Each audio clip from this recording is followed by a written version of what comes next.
in Wisconsin. My children are sure to interrupt me at some point because that's what they do, but I will try my best to pretend that they're not around, but they're going a little bit stir crazy, as you can imagine. And especially because today is a very rainy and dreary day here in Wisconsin. If you could make sure that you are fully muted unless we are speaking together, that would be lovely, because now that I'm sharing my screen, I cannot do that. So we call this But They Still Hate Reading Part 1. And I will tell you that this work of mine kind of came from that place of frustration of going, but wait, I followed best practices. I have all the components that I need to supposedly make beautiful reading experiences, but they still hate reading.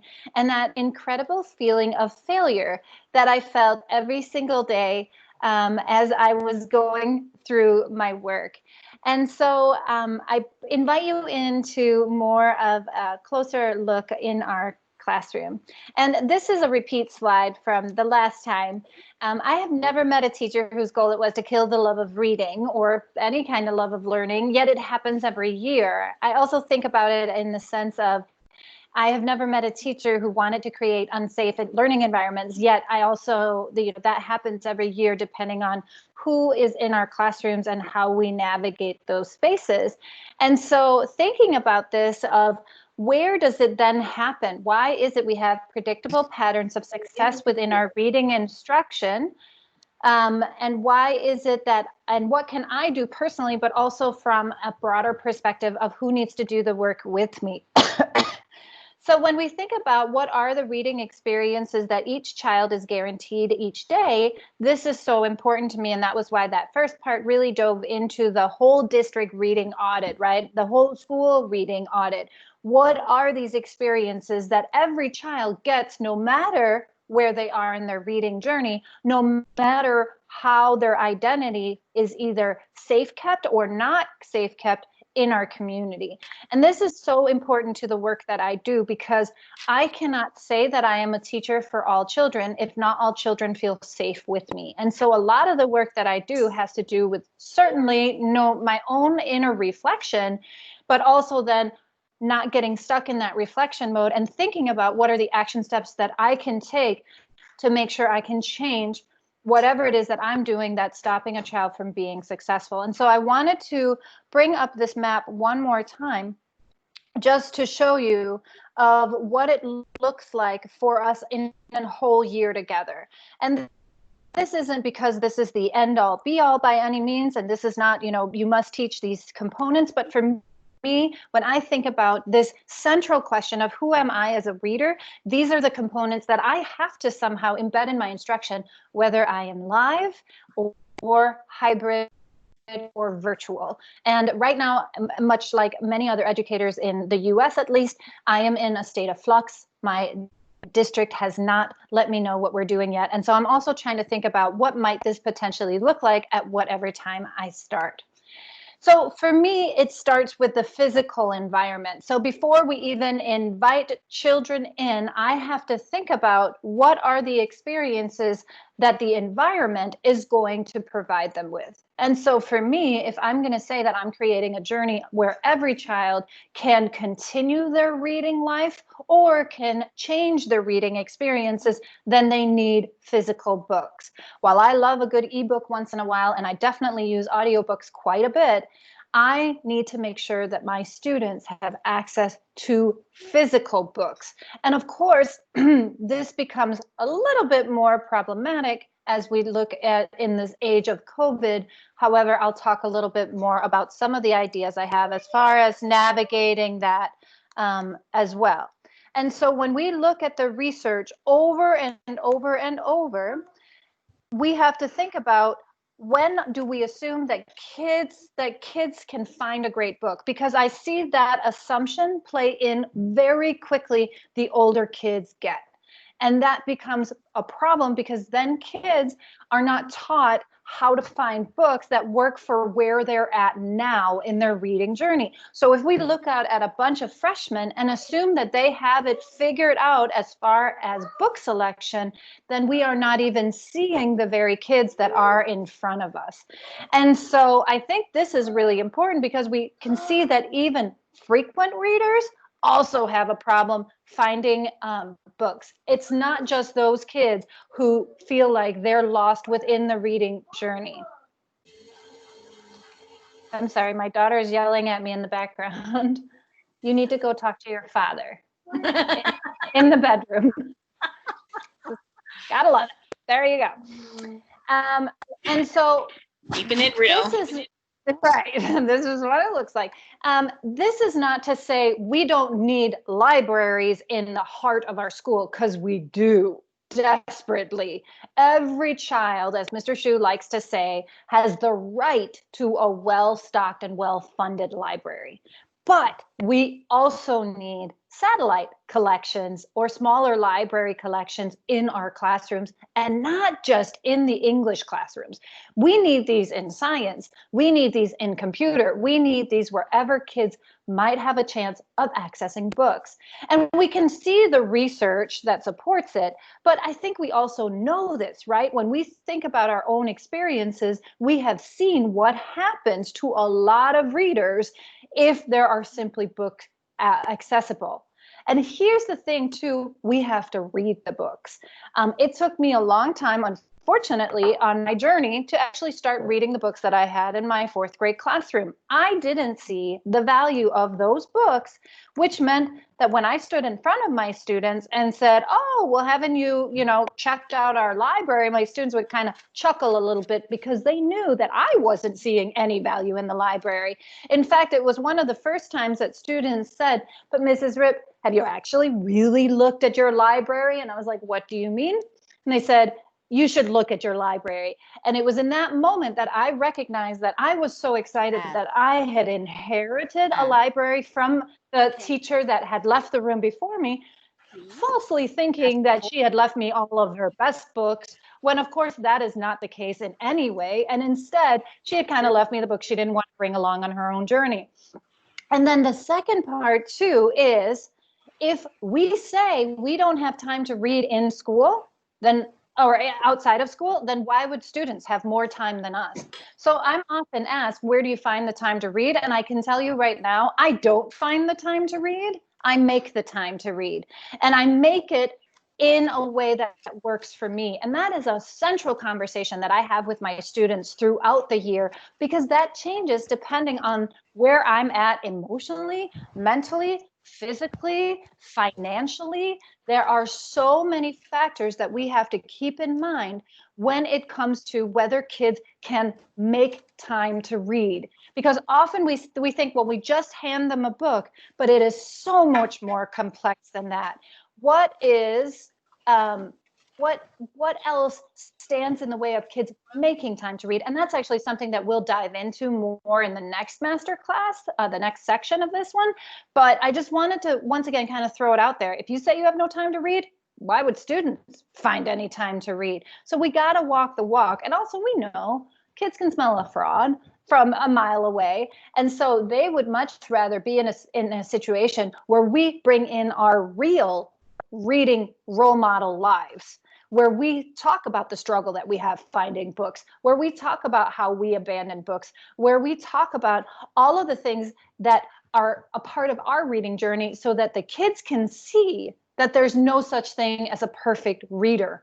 Because a lot of our kids that come in that have a negative reading experience or reading identity, or are at a negative part of their reading identity journey, think that real readers, or whatever awful language we want to wrap that up in, have it all figured out. And we know as adults that that's not true. In fact, I just got a new book in the mail today and I was like, oh, I haven't read a book in like 2 days, which to me is a lot. To others, that might not be a big deal, but I read every night before I go to bed, and I have just not been in the space to be able to access that. And so this also drives us to this whole point about being knowledgeable about children's literature. They're not able to introduce students to the wealth of books available. And even more than that, if we don't read children's literature, we may not even recognize the effect that our teaching has on our students and the environment that we're creating. Because if I can't speak books, like we've said before in the previous master class, then I have an entire language missing in my classroom. And that was definitely the case for me. I didn't think it mattered that I wasn't reading children's books. And now when I look at the community that we create, I marvel at how much of that is centered within children's books, and how books bring us together in a very real way, and how books allow us to enter into more intimate conversations if kids want to, because we've had this very shared experience through the book. And so I think about this a lot in my practices. And this is why it's so important that before we start thinking about what am I going to have readers do, I have to think about what is the environment that I'm setting them up in. And so I think about this because I've had this image with me for several years now, that our bookshelves tell the world who we value much more than any kind of vision statement, much more than any kind of data that we're pushing out into the world. So I can sit on a vision committee and create a beautiful statement about how we support and accept all children. But if my bookshelves and my collections of stories don't represent that, then I'm lying. And so is my district. And I think about here in the United States, and this isn't a US thing at all. We've actually seen this quite spread across the globe. We have seen an increase in hate crimes. We have seen an increase in intolerance and violence, and how we use language to tear other people apart. What are we doing about that?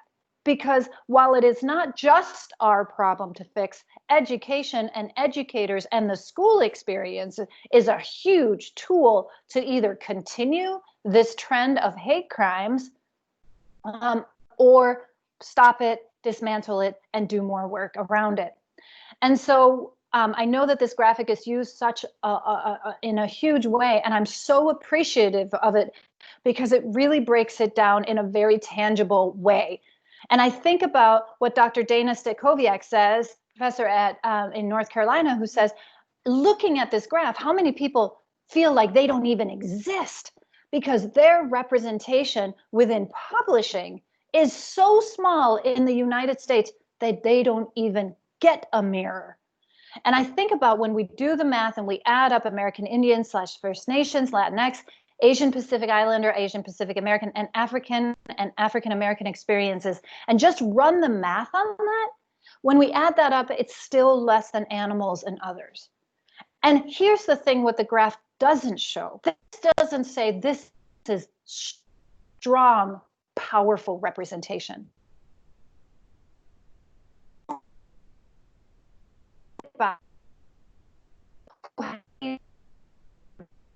Search the experience or lived it. And this is just what's you bet the huge difference in the classroom.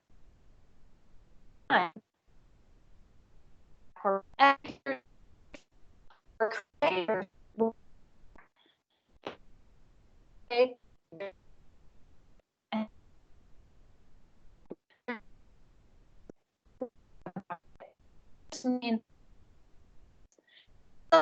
was thinking sending diversity statistics bookstores that I know of, and I look at this. Most of these books on the Danish bestseller list are translations of US books. So we have to care about the representation within the US publishing market because of the ripple effect. We have to think about how the books that are being published in the US carry a tremendous weight in the rest of the world as far as shaping the reading lives of children in other places. And I think about that a lot. Because what are the narrative stories that are centered within the bestseller list? What are the narrative stories that are pushed into classrooms and braided into our curriculum and passed on from kid to kid? And so I'm sure I could have looked up other countries' bestseller lists, but this was easy for me because I'm from Denmark.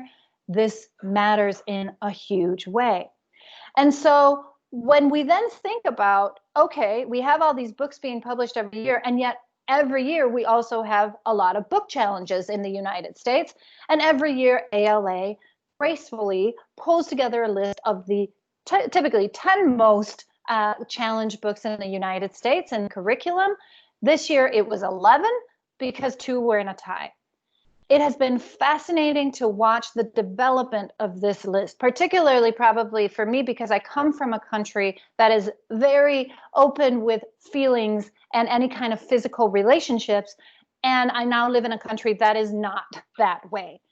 So when I look at this list, I get angry because this list has changed from potty humor and to books like that to now almost solely centering around books that speak about identity, sexual, or gender.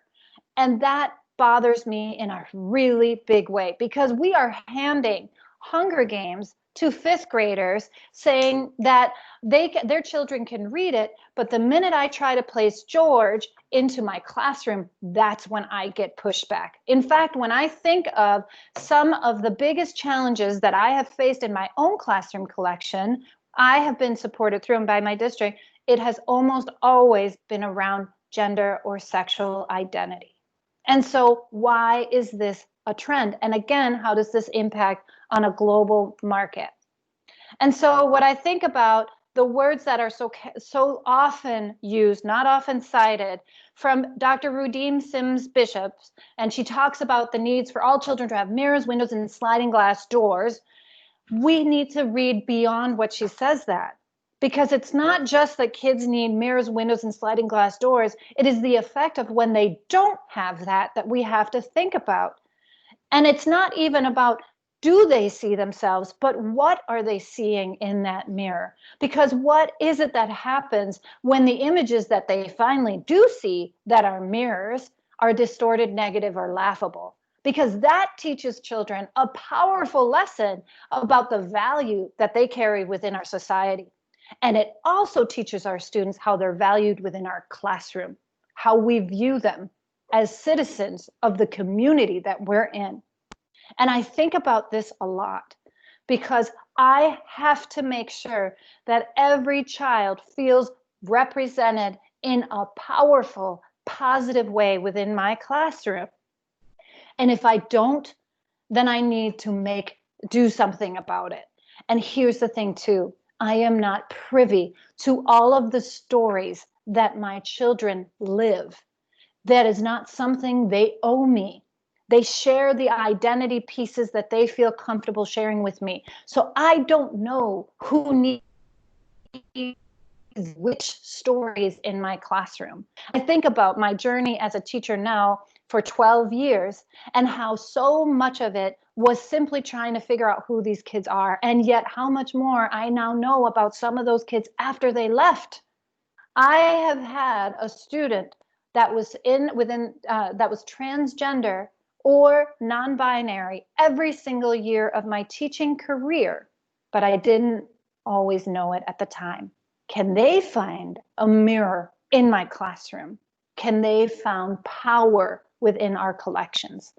And I think about what David Alexander Robertson said this spring before the world shut down at Reading for the Love of It in Toronto, which was phenomenal, where he says, this is why I fight for accurate representation in story, because we owe it to the next generation, the kids, the truth about their lives that we were never offered growing up. And we know from how many people who now share and create children's literature, the impact that that has had on their life and on their very own sense of existence. So now that we know, what are we going to do about it? And I think about this, and I love Neil Gaiman as well, because he talks about how we must be these soldiers. And I don't like using military terms in schools.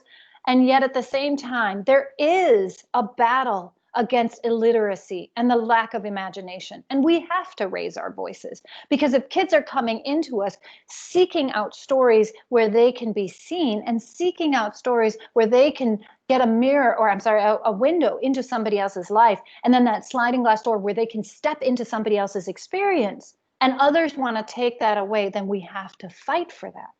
And I think about Smokey Daniels' words, right? About how the world is constantly handing us curriculum. Are we taking it? How are we shaping what is happening in the world right now? How are we navigating how completely changed the world has become as we plan for our kids to continue with us or to return to us when schools open in the fall? And so I want you to just take a moment and either reflect out loud or reflect in the chat box. What are the thoughts running through your head, or do you have a question on anything so far?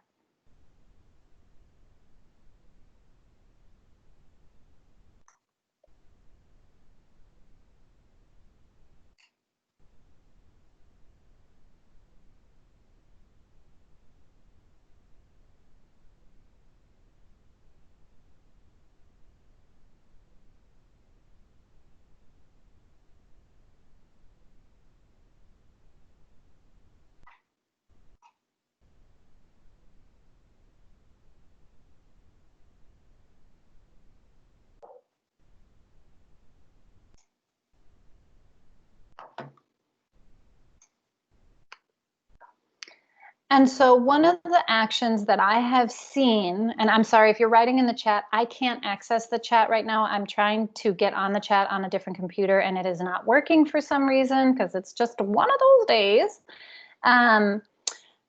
I'm seeing a lot of educators, particularly white educators, asking for a lot of anti-racist book lists right now and thinking about how they want to reshape the curriculum. And while I can understand this need to flood our classrooms with anti-racist literature, I want us to hold back for a moment and think about the trauma that this can create for our Black children, for our students of color.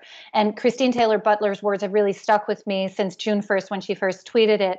You know, we need to flood kids with joyful books, because more than anything, what our students deserve is to see the full experience of other children's lives, particularly if it's children who they do not have in their immediate vicinity or in their own lives. And I think about this because we're so quick to create a canon of brutalization.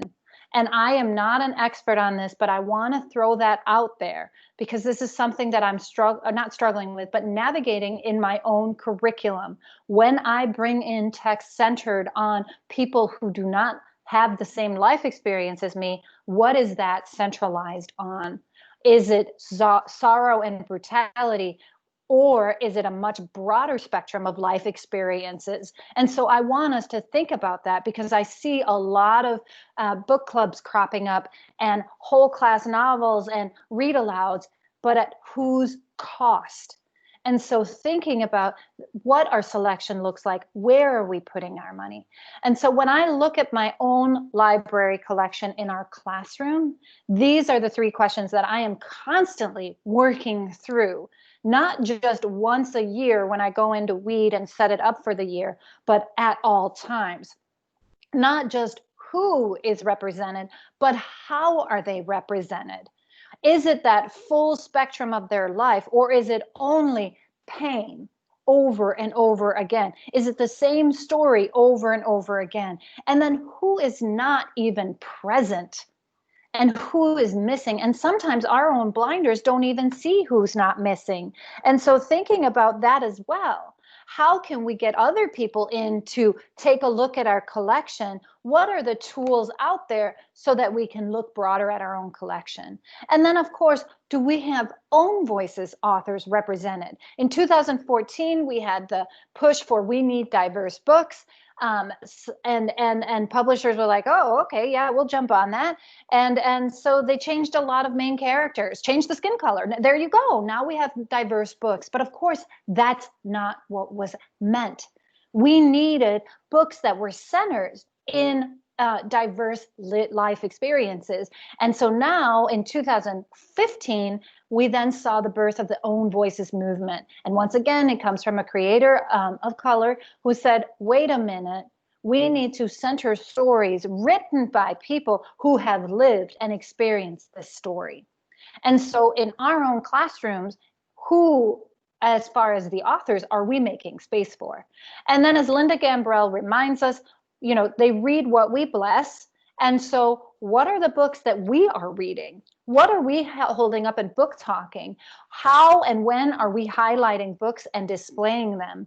How does that impact what our kids see as being more valuable in our library? And I think that that's a really important point, because we are in direct, and we are in an incredible power position to shape the reading lives of the kids in our room, not just through access, although that is one of them, but also in when we hand someone a book recommendation, which books are we handing to have them read?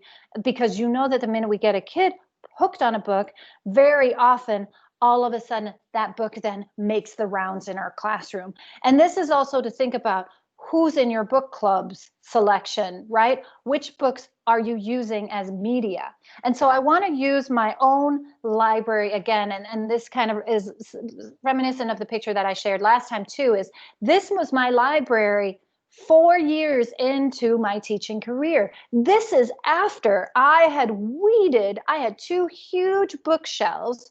I had weeded out my library because I found out when I finally did go through it, right, I had ripped and stained books. I had books that were not suited at all for our readers. I had old covers that, you know, made it so that a child didn't want to read it because it was not enticing. I had duplicate books. I think I had 20 copies of The K, because that had been used as a whole class novel at some point. And I also had highly racist or problematic texts in my library, such as Little House on the Prairie, that were outdated and needed to be removed and not be in a classroom setting. And there's many other books out there that I have pulled out of my curriculum as I know more. And so I show this picture because at that point I had started rebuilding my library. When I weeded my library, I had a baby and very little money. And I thought to myself, what do I do? Nobody's going to come in and give me $1,000 to rebuild this library. And instead I made a deal with myself that once a month I was going to try to afford one book, one good book, whether it was a picture book or a chapter book. And I slowly started building up our library. I started actually reading the books in our library, and I started book talking books. And yet when I look at this picture, I still see a classroom that is not truly centered around books like my classroom is now. So now, all the way fast forward to 2020, 8 years later, this is the display that greets kids as they kind of come in. They come in, this is in the main kind of corridor into our classroom. This is a display that changes often, that kids immediately gravitate towards, especially those right in the middle. The ones on the bottom don't tend to get so much love, so I switch them up. And the one on the top shelf is too high up. Most kids can't reach it. So that's usually where I have my teaching books. But I think about this.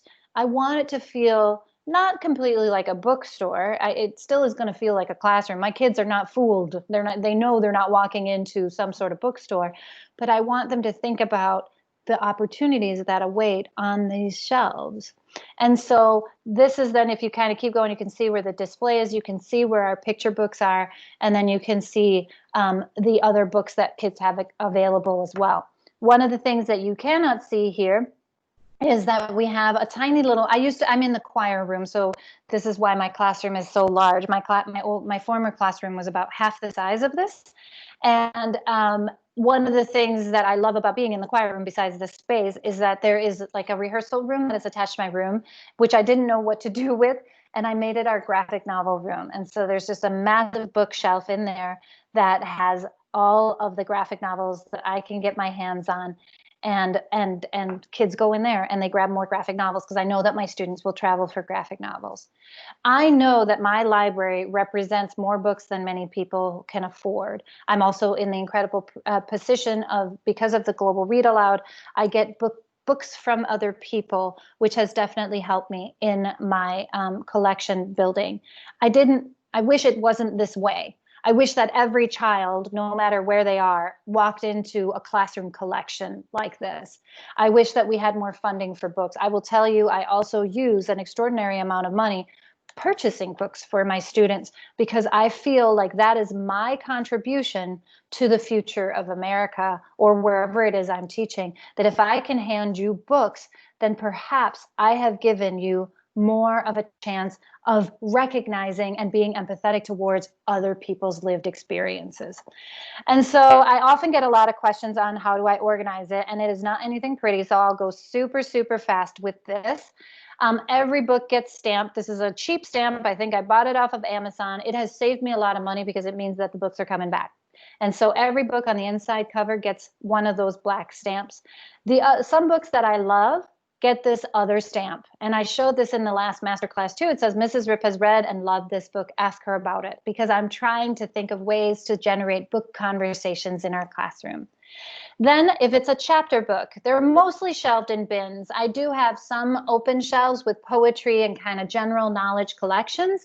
And underneath the stamp, you can see here, they get their genre or subgenre categorization. So this book clearly has different abbreviations, and the students get to know what those mean. So this book could be shelved in personal struggle, PS, realistic fiction. LGBTQ is not its own category. There's no specific shelving area for LGBTQ plus books. Instead, for some of my students, they're really looking for books centered in the LGBTQ experience. So I want them to know that this is a book that does feature parts of that experience. And then YA, which they know, of course, young adult means more mature. Books have these multiple subgenres noted on the inside cover because that way they can be placed in any bin. And I think it's also really important for my students that they understand that some books simply don't fit into one category. Picture books are not really checked out, but you can see this kind of blurry image. I didn't have a better one, and I have no access to my classroom right now, that they have the author's first letter of their last name on the spine. And that then helps me simply shelve them for easy retrieval, because I can be like, oh, the author's last name is, Castillo. I can go to my C section and I can find it. Students typically don't check them out unless they really want to take it home or they want to use it for an assignment or something like that, just because picture books to me tend to get more easily lost, unfortunately. And so thinking about this idea of genres and subgenres actually came from my students. I used to just have like a huge bookshelf in bins of realistic fiction. And then it became two like bookshelves of realistic fiction. And the same thing happened with fantasy in particular. And my students were like, yeah, but I like a particular type of book or format. And so they said, can we come up with some? And I said, sure. And so we sat together and they were like, well, there's magical fantasy, like wizards and dragons. And I was like, okay, we'll call it. I said, that's also like, yeah, we can call it magical fantasy. Then they're like, well, there's realistic fantasy like Harry Potter. And I was like, well, that's really called magical realism. They're like, yeah, we like realistic fantasy better. All right. Dystopian historical fiction. We also have like war history is a subgenre. Free verse is a format, obviously. A lot of my students gravitate towards free verse, so I actually have a separate section just for free verse because they will pretty much read anything I place into free verse, no matter the genre, as long as it's just that format. Then a big one that we kind of went back and forth on, a lot of my students love to read about romance. And it doesn't have to be the main plot of the book, but they love when there's romance involved in the book, both, and this goes across the gender spectrum. And so I was like, well, can we just call them love? And the students were horrified. Why would we do that? Don't call them love. And so they decided that high school experience was a great code word for that. The more mature kind of relationships, where it is typically centered in like a high school experience. And that has been a very huge growing subgenre of popularity. Then you can kind of read the rest, right? That this is all the other categories, and there's more than this too, but because what I've learned from my students, that this has to be an organic thing, that as kids start to gravitate towards certain genres or subgenres, well, then sometimes we group a bunch of books and then it gets its own subgenre. It also means that my students know that these are like fluid. I can have a sports book that is also personal struggle, and it's also free verse. And that's okay for my students because they know that books kind of have a broad experience in many different places. I used to have a lot of author genres for my students until I noticed that the dust was getting very thick on them. And so I asked my students once again, and I said, do you want an author genre? And they were like, no, there's very few authors where we want that specific author, which is interesting, right? Because I think about my own reading life where I would discover an author and then read all of their work. And so the very few that kids have requested are authors like Angie Thomas, Jason Reynolds, and Nick Stone, and Rick Riordan in my own classroom. But I encourage you to have this kind of conversation with your students. If we could set up our classroom collection in a different way, how would you like it to be accessible? Now, I don't change this year after year. Now, instead, I just introduce students to it, and then we make the changes as we need throughout the year.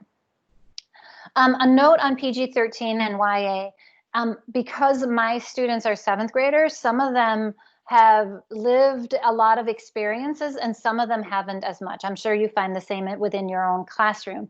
And so some of my students are incredibly ready for more mature books. And some of them are not quite there. And some of them also have to do with adult caregiver dynamic and what do they feel ready that their child is ready for. And so one of the big things that I had to navigate was I don't want to gatekeep books, but I also want to teach my students how to select books that work for them at that time. And so we use the PG-13 kind of rating. That's parent strongly cautions. There's some material that may be inappropriate for children under 13. So this is like your light drugs and alcohol, and there could be sex in it, there's swearing, etc. This is something that I talk to my students about, and we talk about YA, also young adult, more mature themes. At the beginning of the year, I also send out a library letter that has been formatted from an original letter that Kate Messner created, and then Jillian Heisey kind of adapted, and then I put my own spin on it, so now it's like a conglomeration. In this letter, which you can find on my blog, it is an introduction into our classroom library and the topics that span, and it also lets the adults at home know what happens. Let's say an adult says, I don't like the book that my child is reading. And remember, the cornerstone of all the reading work we do is independent reading. And in the letter it says, you may not like the book that your child is reading right now. However, that book may work for someone else in the classroom. So all your child has to do is bring it back. We'll put it back on the shelf, and then we'll help your child find another book. And I think that that's really important because I talk about this with students all of the time, that they need to know what they feel ready for. And they may be in a different spot as far as what they feel ready for. And that's okay. And even if their best friend is like, you should really read this book, and they think like, no, I am really not ready to read this book, that's okay. That is not a sign of defeat. Instead, that is a victory, because they actually know more about themselves when it comes to what they are looking for in their reading experience. And so this once again comes back to this notion of how well do they know themselves as readers and what they actually need.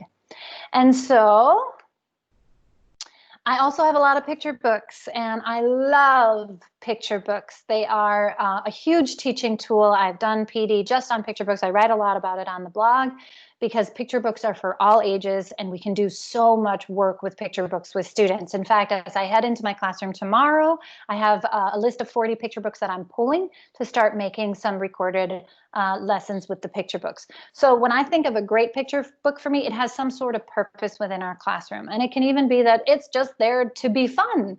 It's going to cause some sort of reaction in my students, either that they want to discuss it, or they're going to laugh, or they're going to remember it or connect with it. It's accessible as a read aloud or a self-read. There are some beautiful picture books coming out that are longer, that might take up too much time if I were to sit and read it aloud, but that I know that if placed on a shelf or even handed to a child, they are going to immerse themselves in and use. I think a great picture book should be able to be read repeatedly, especially if you're teaching a lot of classes. I used to teach 5 7th grade English in a row. And after about the 3rd or 4th time, I was kind of over the read. And so always thinking about, like, am I going to get sick of reading this repeatedly, or is it going to lose its value? Of course, we have to look at inclusive and full representation, whose voices are centered. Is this broadening our representation within our classroom? And also, we love the book. That's when I'm going to go and invest in it. And there are so many incredible picture books coming out right now. I cannot even tell you. And I feel like I say that all the time. So one of the questions that I was asked was simply places I hear about new books. And there are so many places I hear about new books, but these were some of my biggest ones. So for example, a book that I placed on order today is the new picture book about Shirley Chisholm that's coming out August 4th from Lee and Low.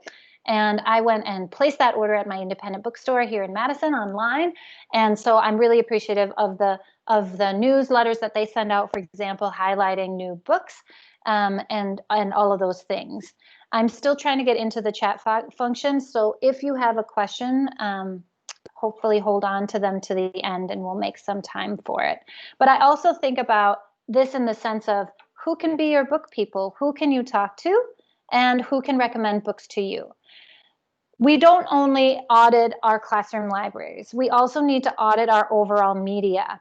This is grounded in the work done by Disrupt Text, which I know I've mentioned on several occasions, and thinking about how are we disrupting the dominant narrative within our classrooms. Do we have own voices represented? How are the marginalized populations, particularly the marginalized populations that we work within, represented? Does every child have the ability to find a mirror text? And then whose voices hold the most power? So when you go and look at your classroom or school collection, whose story is constantly represented? And then you broaden that out away from our books. Think about who are you showing in videos? Who are you showing as experts within their field? Who is constantly centered when we bring in other curricular media? And this is where it goes much beyond what we're doing in our English classrooms or in the library. We are really looking at all curricular areas and saying whose voice is constantly centered. And that is some pretty deep work, and you should absolutely go to Disrupt Text and see how they can guide you and navigate you in that work. There's tons of resources linked, and it is something that we should all be taking on no matter where we are. And then also, how are we gatekeeping within our classrooms? Which books are deemed too mature for different age groups? Because I'll tell you, often the minute, for example, that it is a same-sex couple versus a hetero couple, we often gatekeep those books out because for some reason, if it's a same-sex couple, then we think it's more mature and kids might not be ready for that. And we can start to see how incredibly problematic that is for the children in our care, and also for changing the narrative as far as how we see anything without or outside of the dominant culture in the community that we're in and in the country that we're in.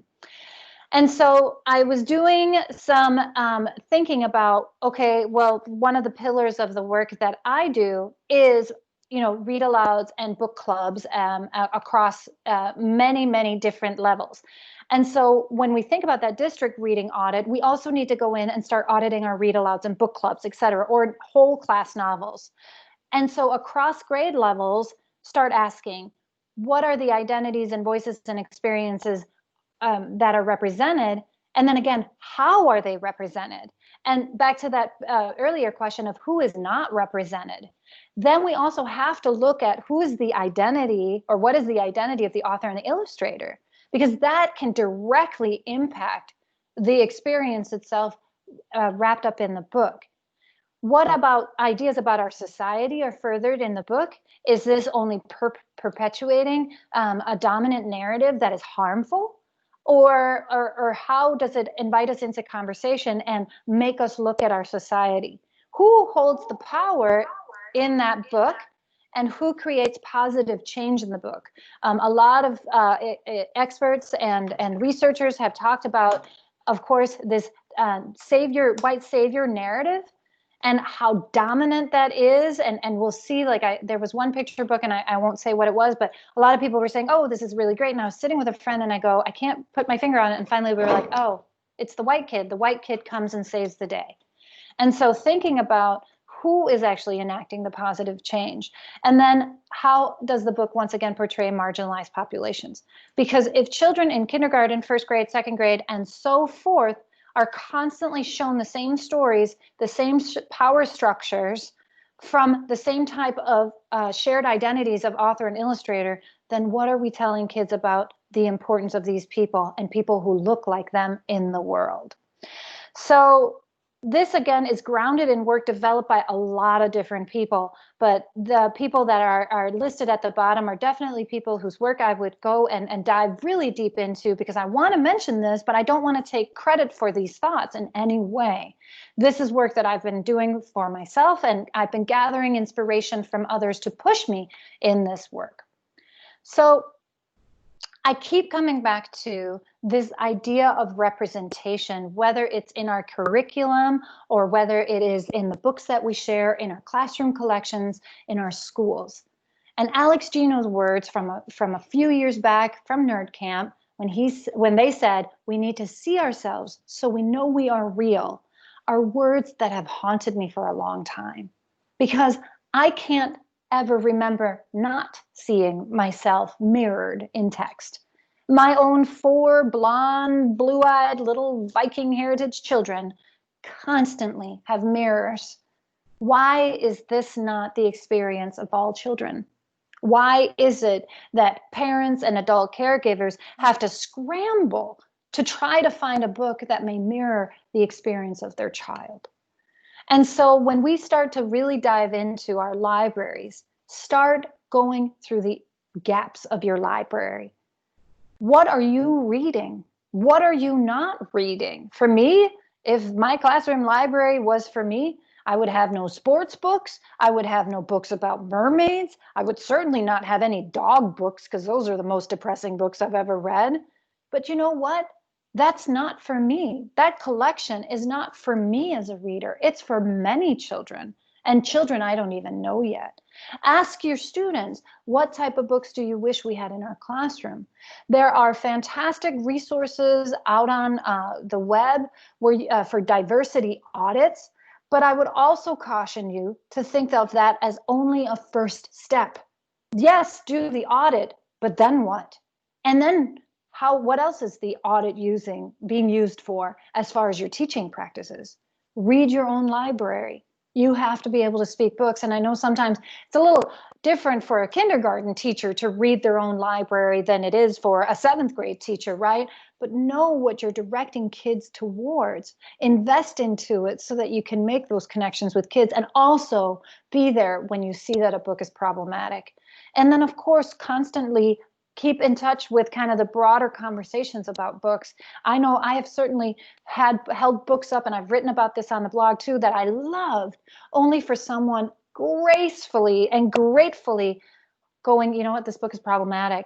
And I simply didn't see it because it wasn't within my experience, or I didn't know enough. And then knowing that, okay, well, I'm not going to keep that problematic book in my library, and I pull it out of the library. And so I think about what our classroom library can really become, and not just the library itself, but any of the media that we use, that we can offer students a chance to really see the humanity in other people, and to really get glimpses, because that's all it ever is. into other people's experiences that either look like theirs or don't. I think about this is why it's also so important, and kind of my own little soapbox is that we need to have books that show healthy, beautiful, positive relationships for kids. Because right now in media, we have a lot of portrayal of what a relationship should look like, and it's not positive. This is why a lot of kids are going online to try to figure out all sorts of things about who they should like and how they should be in a relationship. We need to make sure that we are showing kids really positive experiences and talking about what healthy relationships are, especially with our older kids. And that doesn't mean that all books need to only have positive relationships, because I would rather have a kid have an experience where they can see a bad relationship play out in a book and then recognize that this is not something that they should be in, but giving them the supports that they can. And so also thinking about who are these people that we're talking books with, because it can't just be me within my own classroom, right? It has to be that I transfer that ownership over to someone, that I say, like, who are you sitting and talking books with? Because a lot of my students who have negative reading identities will tell you they don't have anyone. And so things that we can do, of course, pre-COVID, lots of social book shopping. This is my old classroom. You can see the library and how tiny it was, or how regular sized it was. I'm used to the huge choir room. Kids used to stand right next to each other and hold up books and hand books to each other and share books, but that's not the reality. And so we need to alter our practices depending on district guidelines when it comes to COVID, and I have some ideas for that. A quick side note is, how do kids check out books in my classroom? They can check out anytime. They don't have to be in class with me, and I'll often have kids kind of sneak in and check out a book, or eighth graders come back and check out a book. This is important to me because I don't want book access to be another barrier. And it's not that they can't go to the library. We have a fantastic library, and I coordinate with my librarian, which I think is so important. I talked about that in the last master class as well. But it's one more step where they can go and find a book. And sometimes they just know that I have that book that they really want, or they've stopped by in the morning and they're like, do you have the sequel? And I'm like, yes, I do. I'll pull it for you. The only books that need to be checked out are just hardcovers. And they give me their dust covers. And on the inside of those dust covers, there's a Post-it. And then when the books are returned, they reunite the cover and they put it in a return bin. If it's a paper book, they just grab it. But COVID has thrown some new, just new barriers and obstacles for us to work through. And so the CDC in April did come out and say, you know what, there's not a high risk for transmission. We don't need additional cleaning or disinfection procedures, but we do need a little bit of time. I know that we can push digital collections of text in a really big way, and I think they're incredibly important as well, but so is physical book copies. And so how can we make sure, if we start fully virtually, this is a conversation happening in my district, how can we give access to books to kids so that they have books, both audio, ebooks, and physical books? Can we do digital book shopping rather than physical, so kids can place orders like a whole, like they normally would? Can we do a concierge service to their hands, even if they're with us hybrid, where we deliver the books that they have ordered? We're trying to minimize the touching of surfaces. I know I will be designating a return spot where books go, and they go into a separate office, and they're going to sit there for at least 72 hours before I put them back in. If a kid just briefly touched a book, I'll probably grab, a sanitizing wipe and wipe it down. But you have to be really careful. Cleaning supplies can damage paper, and covers are still paper. But also, like, what is the conversation in the district guidelines? Because I'm hearing from some teachers, unfortunately, here in the United States right now, that they're being told to shut down their libraries and that they can't even have their libraries. I don't think that's what the CDC and ALA and all of the other people, the experts that are coming out with guidelines, is telling us. We just have to be a part of the conversation, because I don't think removing book access from kids is ever a good thing. And we want to actually just find some really creative solutions to it, and also not just pushing kids on ebooks. I know from my own kids, they don't appreciate, and they really, the eye strain is pretty significant for my own kids when it comes to ebooks. So for book shopping, we discuss how we select books every year. Kids can book shop any day. We do have kind of official book shopping every 3 weeks or so in our classroom. We have the school library book shopping every other week in our designated time. We always have our to be read list in our reader's notebook. It is a very, very simplistic list. It's nothing special. It's just like author, title, genre. This is a social event, which is why I'm trying to wrap my head around it. I did just post a blog up on the blog about book checkout and book shopping in the time of COVID with ideas crowdsourced. So go and take a look at those amazing ideas that were shared there. Because we usually talk, we recommend books, we walk around with peers. Obviously, it's going to look a little bit different. I will book talk specific book titles after students have walked through, because otherwise I see that they just steer towards the ones that I book shopped or book talked, and not actually give all books an opportunity. And then, of course, some kids are going to need a lot of time. Other kids are done in about 27 seconds. Well, then you kind of grab them and go, hey, tell me about this. What happened? Let's talk about this. And that also is part of their reading identity. It's a conversation we need to have. It's a habit we need to develop alongside them and not just do the work. I know often we're like, here you go, try these books. But we have to kind of hold ourselves back a little bit and try to give them some time to develop that. I will do specific stacks. Sometimes I do by genre, new books, old favorites, specific topics, themes. It just kind of depends, especially if there's books that I know kids have loved in the past and they just haven't been discovered yet. Like sometimes one of our book shopping days will revolve around that. I also wanted to make sure that kids can recommend books without a lot of work. And so this is actually, it's the same book tree, but in the wrong location. This is our favorite books tree. And students just place their title right on the tree. And they don't have to put a post-it or make a thing or anything. Like if a book is on this tree, it's because a kid read it, loved it, and you should read it as well. And I just think about like low effort with high impact within our classrooms. We do a book talk. I start out by doing them every day, super short and sweet. They're not written out. Honestly, most of the time I'll talk about like the book that I just finished or a book I abandoned. And then I'll read the blurb either on the inside or on the back. And kids just write it down. If it's a book I abandoned, I never slam the book. Like I always make it a point of like, this book wasn't for me. It just didn't work for me, but maybe it'll work for you. Who wants to prove me wrong, that this wasn't meant for me? And then often the books are accessible right away. We also transfer ownership. And I do that just through a quick note card. I give it to kids and I say, hey, write down the book that you love right now.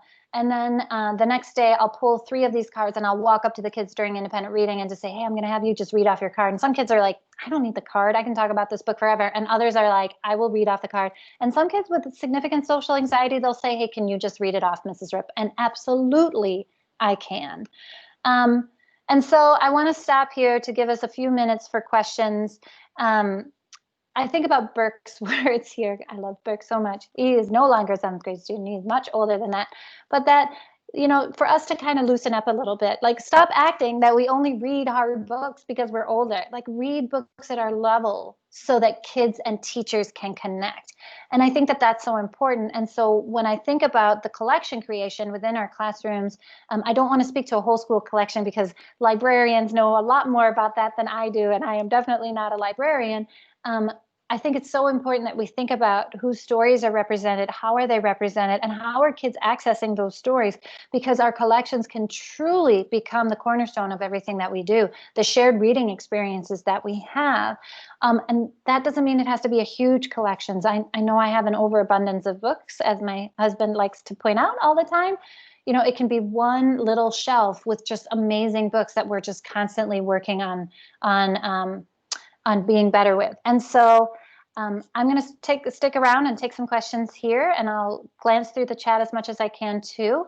But I want to remind you of the office hours this Sunday, 8 a.m. PST, 10 a.m. CST. And then the next session of this masterclass is going to dive into like the beginning of the year. How do we start out our conversation about reading identity, and what are the tools that I use within that? Oh, that was a lot. I'm ready for a cup of tea. So let me see here. I gotta get my recording. Let's see.